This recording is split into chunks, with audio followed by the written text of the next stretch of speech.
We got to play better, right? And it starts with me. I got to coach better. That's the first thing I told our guys. For me, obviously it wasn't good enough today, and it all starts with me. And that's what I told our guys. It starts when I have to do better, right? And we have to play better, of course.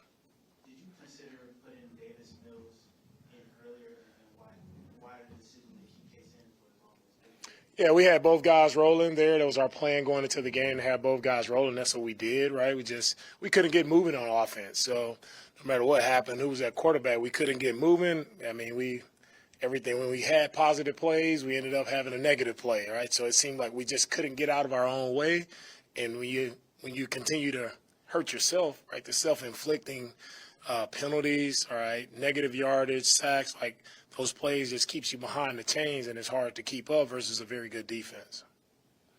Coach, we know what it's like to go through the adversity, come into the week when you know that you're dealing with injuries. But how do you deal with it during real time? You lost three starters in the first quarter on the defensive side of the ball.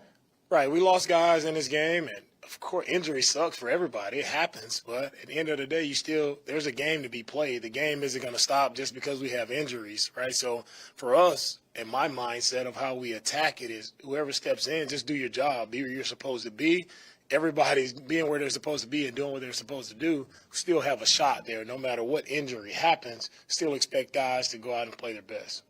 Hey, Coach, you mentioned earlier that you feel like you could have done better. If so, what ways do you think you could have done better? Just anytime your team goes out and performs like that to start, right, it just wasn't good enough, right? And I don't know, you try to figure out why it wasn't good enough. Felt like, we had a good week, preparation. We were on, right, knew what we had to do to win the game, right? And that was eliminate the explosive passes. And to come out and for the first play for that to happen is not good enough, right? And that's the way this offense, the team got going, is because we gave up the explosive plays, knowing going into the game that's where they thrive, right, of throwing the deep passes. And we didn't do a great job of covering it at all today.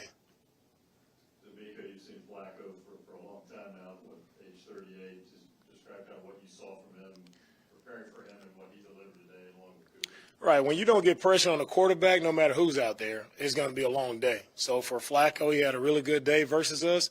We didn't pressure him at all. All right, he stood back in the pocket. He had all day to throw the football, and we weren't where we were supposed to be in coverage.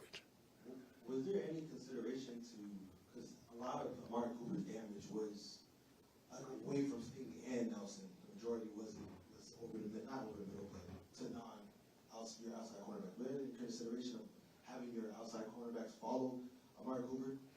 No, that's not what we do. When we talk about following guys, it's not a matter of following him. It's a matter of guys playing the coverage well. We got a guy double team, and he still catches the ball, and that's a problem. We got to play ball better. Hey, DeMeco, can you talk about the decision to put Dameon Pierce on kickoff return, what you saw from him, and then, of course, what you did today? Yeah, Dameon gave us the spark we needed, right? He gave us a spark to get us back into the game. Putting him back there at the kickoff return is something we, explored throughout the week, and he did a really good job of practicing it. So, and he showed up, right? He showed up and made a big-time play for us, all right, to spark our entire team. Proud of Dameon and what he was able to do for us today.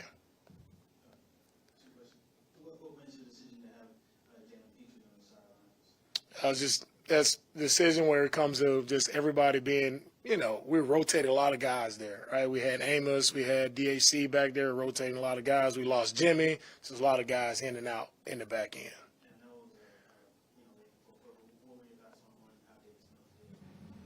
He was able to move the ball, right, efficiently there at the end. He was able to move the ball, drive down, get us a couple scores. Take a few more. Coach, how are you able to process this game and then flesh it out and get ready for the next one? Yeah, you have to, right? It sucks, you lose. Had a good opportunity here, but we didn't accomplish the job. We didn't get the job done today, so it's back to it, right? Next week is back to it, right? How are we going to show up next week, ready to go? And that's all that matters. Can't do anything about this game now. DeMeco, as much as this one hurts, Colts did lose today, so you look at, hey, you guys went out here. Looks like you guys could be in. I know you're making 2 weeks down the road, but with that in mind, you guys are still very much in this playoff. And for us, we got to play better football, right? Before we have an opportunity to talk about a playoff or get in, like, we got to play better, and you have to earn those spots to get into the playoffs. So if we go and play better and earn a spot, then we can talk about possibly the playoff race and what does that look like. But until then, right, we got to do a much better job collectively. If CJ misses next week, is there any chance that you'll switch starting quarterbacks knowing that Davis was kind of give you guys a spark in the fourth quarter? Yeah, we'll worry about the quarterback next week. We'll see where CJ is. Not making a decision right now on quarterbacks. Okay, thank you, Coach. All right.